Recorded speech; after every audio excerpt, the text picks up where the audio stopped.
मैं Hindustan Unilever company में operator का काम करता हूँ। मेरा घर कंपनी से 10 किलोमीटर दूर है।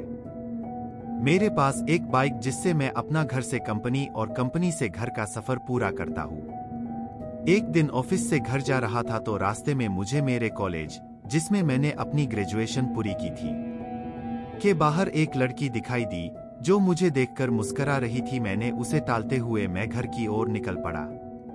दूसरे दिन फिर वही लड़की मुझे उसी जगह पर दिखाई दी। वो भी मुस्कुरा रही थी और मैं भी मुस्कुराता हुआ निकल पड़ा। मुझे उसकी प्यारी से मुस्कान से प्यार हो गया था, लेकिन कभी रुकने की कोशिश नहीं की। वो लड़की कई दिनों तक मुझे दिखी और एक दिन वो मुझे वहां नहीं दिखाई दी। मैं बेचैन हो गया, लेकिन मैं उसके बारे में कुछ नहीं जानता था और ना कभी बात की थी, इसलिए उसका पता भी नहीं लगा सकता था। मैं कई दिनों तक उस लड़की के नहीं दिखने से बेचैन रहा। कई बार तो मैं कंपनी से जल्दी निकलकर उसका इंतजार भी करता, पर वो मुझे नहीं दिखी। एक दिन मेरे मोबाइल पर किसी अनजाने नंबर से फोन आया। मैंने फोन उठाया तो एक लड़की बोली। उसने मेरा नाम पूछा और वो मुझसे बात करने लगी और बताया कि मैं वही लड़की हूँ जिसे तुम रोज बाइक से गुजरते हुए देखा करते थे। मैं अचंभित रह गया कि इसके पास मेरा नंबर कैसे आया और ये मेरे से क्यों बात कर रही है, लेकिन उसकी मीठी बातों में इतना खो गया कि ये सब बातें भूल गया। एक दिन उसने मुझे कॉलेज के बाहर मिलने के लिए बुलाया।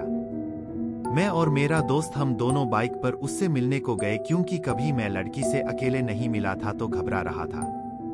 मैं और मेरा दोस्त जैसे ही कॉलेज के बाहर पहुंचे तो वहां वो लड़की कहीं पर भी दिखाई नहीं दी।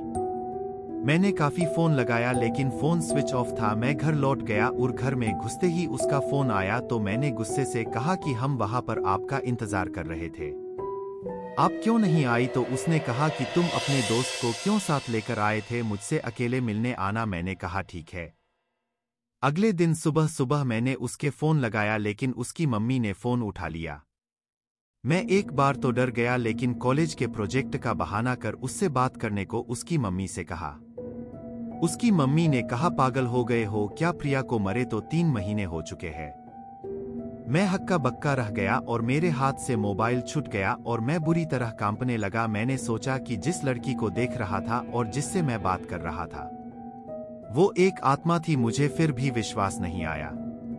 मैंने अगले दिन फिर प्रिया की मम्मी के फोन लगाकर सारी घटना सुनाई तो उन्होंने कहा मेरी बात पर यकीन ना हो तो मेरे घर आकर देख लो। मैं प्रिया के घर गया तो प्रिया के फोटो पर माला लगी थी। उसकी माँ ये घटना सुनकर भावुक हो गई, लेकिन उस दिन से मैंने अपनी वो सिम निकालकर फेंक दी और नए नंबर ले लिए और फिर कभी फोन नहीं आया। लेकिन आज भी मैं अनजान नंबर से अक्सर सहम जाता हूँ।